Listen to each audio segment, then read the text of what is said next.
তো এখন আমরা দেখব signal words of present continuous. এই ওয়ার্ডগুলো থাকলে আমরা এই সেন্টেন্সটাকে প্রেজেন্ট কন্টিনিউয়াস হিসেবে গণ্য করব। কি কি? Right, right now, currently, repeatedly, day by day, at this time, অথবা moment, year after year। তাহলে এগুলো থাকলে বুঝবো এটা কি প্রেজেন্ট কন্টিনিউয়াস। সাধারণত এই সিগন্যাল ওয়ার্ডসগুলো আমরা ভালোভাবে মনে রাখবো।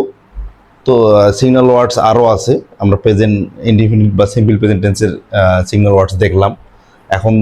এখন আছে আমাদের signal words of present continuous. তো এগুলো আসলে মনে রাখবো কেমনভাবে এতগুলো সিগন্যাল ওয়ার্ডস।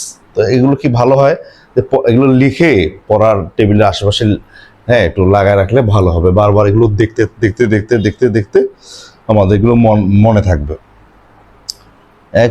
আমি একদিন তোমায় না দেখিলে, তোমার মুখের কথা না শুনিলে, আমি একদিন তোমায় না দেখিলে, তোমার মুখের কথা না শুনিলে, পরাণ আমার রয় না পরাণে, ও পরাণ আমার রয় না পরাণে।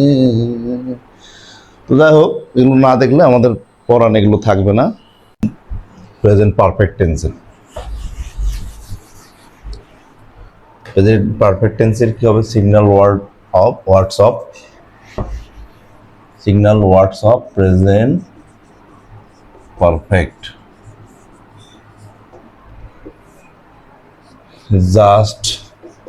just now,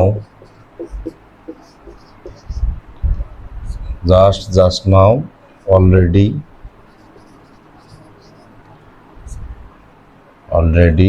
recently, lately, so far, yet। এগুলো হচ্ছে কি প্রেজেন্ট পারফেক্ট টেন্সের সিগন্যাল ওয়ার্ড। প্রেজেন্ট পারফেক্ট টেন্সে এই যে সময় ব্যক্তিটা দেওয়া থাকবে, এই সময় ব্যক্তিটা আমরা উল্লেখ করব ফর বা সিন্স দিয়ে। তো ফর বা সিন্সের আমরা কিভাবে কি করব? For R since. ফর কথাটা হবে ধরে, বাংলার ধরে মিনিং বোঝালে সেক্ষেত্রে ফর হবে। আর সিন্স হলো থেকে, মানে beginning of time,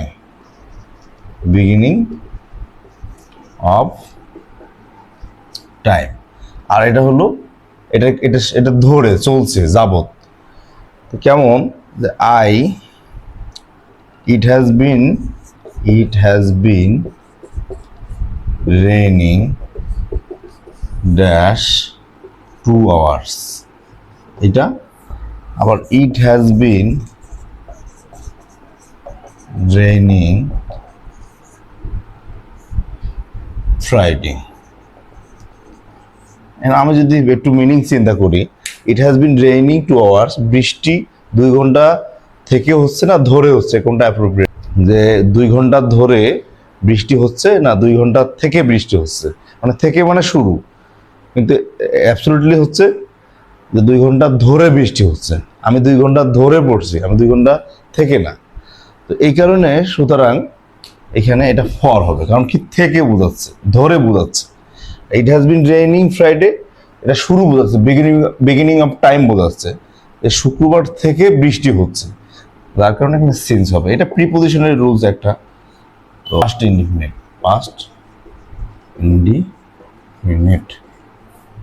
signal words of past indefinite. তো এখানে কি কি থাকে? লাস্ট থাকে, ইয়েস্টারডে থাকে,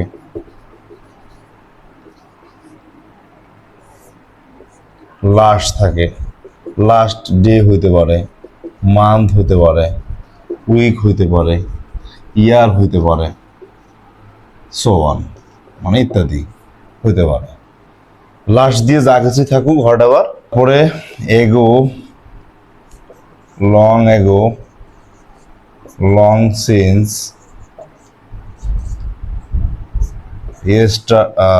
long since, the previous day, the previous day, the day before,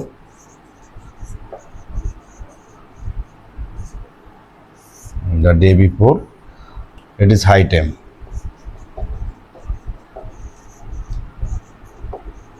It is high time.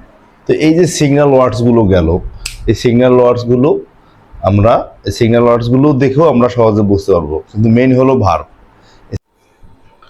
এবার আমরা দেখব past, past continuous. Past continuous তো লাগবে না, ওয়াজ আর প্লাস ভার্বের সাথে আইএনজি যোগ, তাহলে এটা পাস্ট কন্টিনিউয়াস টেন্স হয়ে গেল।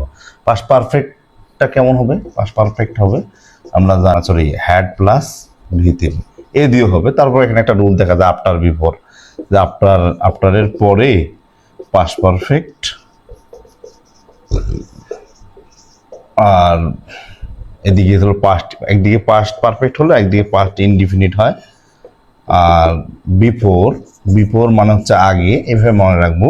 তাহলে আগে হবে পাস্ট পারফেক্ট, আর পরে হবে কি পাস্ট ইনডিফিনিট, পাস্ট ইনডিফিনিট। তো এই গেল। তাহলে পাস্ট পারফেক্ট কন্টিনিউয়াস তো যে হ্যাড বিন প্লাস ভার্বের সাথে আইএনজি যোগ। যে ফিউচারটা নিয়ে একটু বলি, ফিউচার ইনডিফিনিট তা কি হবে? শ্যাল অথবা উইল অথবা ক্যান, হ্যাঁ, এগুলো প্লাস V1। ফিউচার কোনটি কি হবে? কন্টিনিউয়াস, শ্যাল বি বা উইল বি প্লাস ভার্বের সাথে আইএনজি যোগ। ফিউচার পারফেক্ট কি হবে? শ্যাল হ্যাভ অথবা will have plus V3। Future perfect continuous, perfect conti, তাহলে কি শ্যাল হ্যাভ বিন অথবা উইল হ্যাভ বিন প্লাস ভার্বের সাথে আইএনজি যোগ। তো এই হলো টেন্স নিয়ে মোটামুটি আলোচনা। তো যদি বুঝতে সমস্যা হয় ভিডিওটা বারবার টেনে টেনে একটু দেখলে আশা করি বুঝতে পারবেন ভালোভাবে। তো আমার পক্ষ থেকে টেন্স নিয়ে একটু আলোচনা। Hope you understand. আর চ্যানেলটা দয়া করে সাবস্ক্রাইব করে দিবেন।